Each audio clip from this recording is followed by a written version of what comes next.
আজকে আমি বানাবো সিসিমের সিড দিয়ে পিনাট দিয়ে চিকি।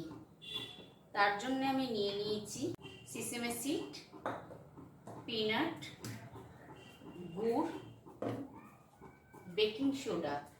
প্রথমে আমি সিসিমের সিডটা আমি ড্রাই রোস্ট করে নেব। সিসিমের সিডটা আমার রোস্ট হয়ে গেছে, এবার নামিয়ে নেব। প্রথমে আমি গুড় দিয়ে দেবো কড়াইয়ের মধ্যে। গুড়টা গলে আসলে আমি উপকরণগুলো দেব এক এক করে। এবার আমি দিয়ে দেবো অল্প পরিমাণে ঘি।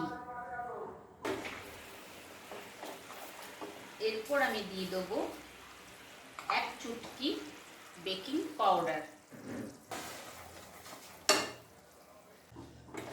বাদামটা দিয়ে দিলাম, সিসিমের সিডটাও দিয়ে দিলাম।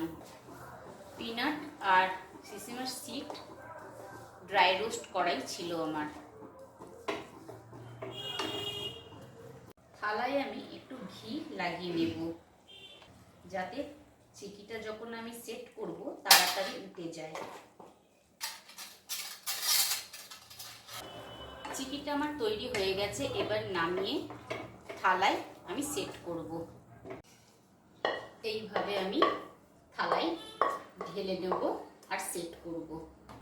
এইভাবে আমি থালার মধ্যে সেট করে নেব। চিকি এইভাবে সেট করে নেব। তৈরি হয়ে গেছে আমার সেসেমি সিড পিনাট দিয়ে চিকি।